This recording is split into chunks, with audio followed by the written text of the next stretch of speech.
Hello, I'm Abby Wiseman, and I'm a teacher through the Lincoln Intermediate Unit in New Oxford, Pennsylvania.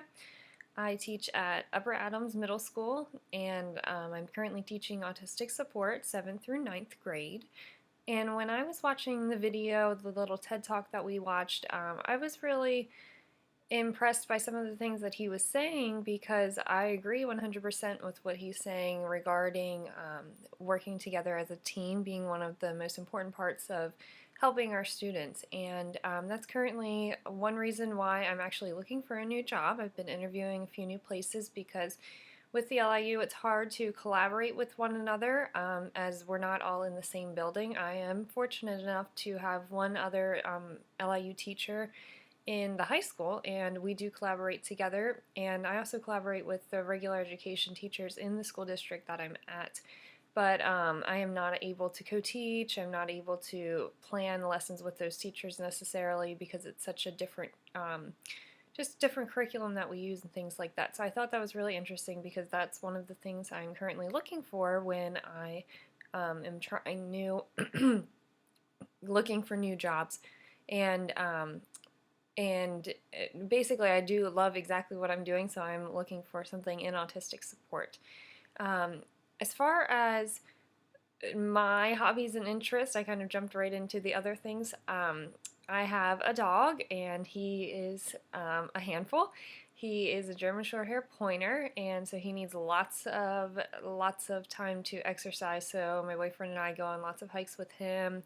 We take him for runs we live on an acre of land, so that's lucky. We get to spend time with him outside here. And I just got back from Costa Rica actually yesterday. Well, it was more like 12 this morning. And we did hikes through the jungle. We did rappels.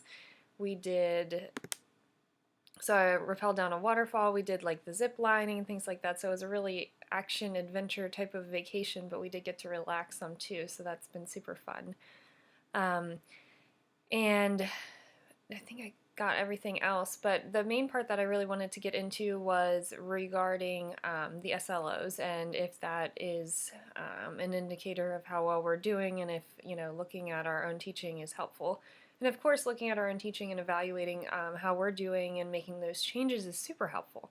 But the biggest part of the SLO that confused me the most was that we are looking at what we're doing in terms of still like a number objective, and that was one of the first things that he had said in the video, that doesn't make much sense to look at those objectives in terms of here's where they were and here's how far they've gotten, because of course we're making growth. But I think an important part of the SLO that has helped me is to understand the impact of professional development in a more direct manner, and I also liked the project portion of the Danielson framework.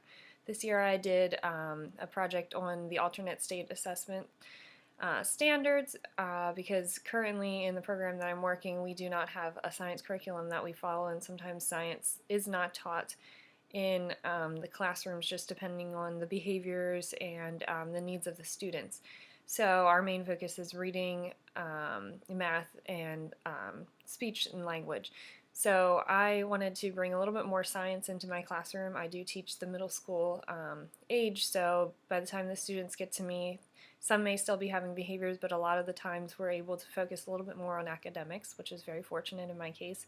And I focused on the science standards, and I did a lot of learning with that, and it really helped me to get to know a little bit more about what I need to do, and it was nice to be able to have that reflection piece and be able to kind of talk through that with my supervisor, and I think it has helped me to become a better teacher. But I think the main piece, as he had said, was that we're also helping students to understand that they don't have to be perfect, and that was one of my big important teaching parts this year, is to help my students to understand that. So all in all, the SLOs have a good meaning behind them, but I think we need to keep focusing on how we can improve as educators and keep that passion alive. So thanks so much. It was nice to have this introduction, and I look forward to the class.